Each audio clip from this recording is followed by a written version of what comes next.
2 दिन से भूषण घाव के दर्द के कारण जगत सेठ के घर काम के लिए नहीं जा पाता है। इसलिए अगले दिन जगत सेठ भूषण के पास आ जाते हैं।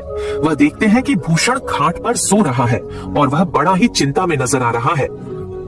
भूषण भाई, तुम 2 दिन काम पर नहीं आए, क्या हुआ भाई?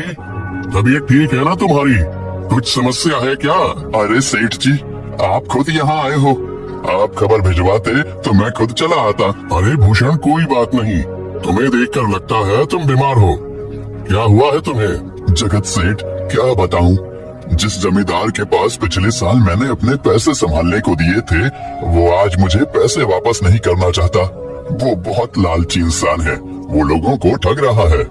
और जब मैंने बाद में गिड़गिड़ाना शुरू किया तो उसने डंडे से मार मार कर मेरी पिटाई करवा दी और मुझे वहाँ से धक्के मार कर निकाल दिया। अरे बाप रे, ये तो बड़ा ही गंभीर विषय है। मैंने तो जमींदार के बारे में अच्छा ही सुना था, पर मुझे भी नहीं पता था कि वो इंसान इतना गिरा हुआ है।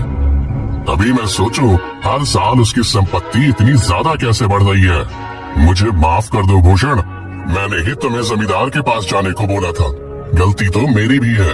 नहीं जगत सेठ, आप तो मेरा अच्छा ही सोच रहे थे। ये तो उस जमींदार का लालच है। अब लगता नहीं मेरे पैसे उस जमींदार से वापस मिलेंगे भी। भूषण, मेरे पास एक तरकीब है जिससे मैं तुम्हारे पैसे तुम्हें वापस दिला सकता हूँ। जगत सेठ भूषण के कान में सारी तरकीब बताता है। ठीक है सेठ जी, हे ऊपर वाले, ये तरकीब कामयाब होने दीजिए। अगले दिन जगत सेठ बहुत सारे पैसों को एक सूटकेस में भरकर खुद जमींदार के घर जाता है। अरे जगत सेठ, आज आप खुद यहाँ? बोलो भाई, इस गरीब के घर कैसे आना हुआ?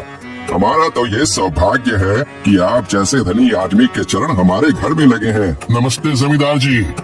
अरे जमींदार जी, आप तो मुझे अब लज्जित कर रहे हैं। वैसे मैं कुछ महीनों के लिए दूसरे राज्य में व्यापार करने जा रहा हूँ।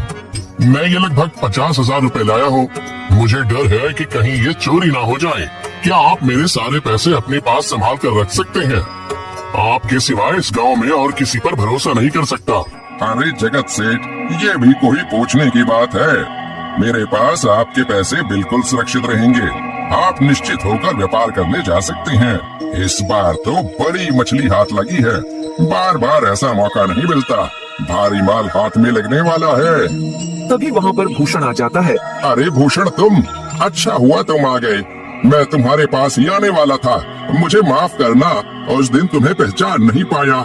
इतने सारे लोग मेरे पास आते हैं तो जरा परेशानी होती है, पर मैं अपनी बातों का बड़ा पक्का हूँ। हाँ रुको, मैं तुम्हारे सारे पैसे अभी देता हूँ। जमींदार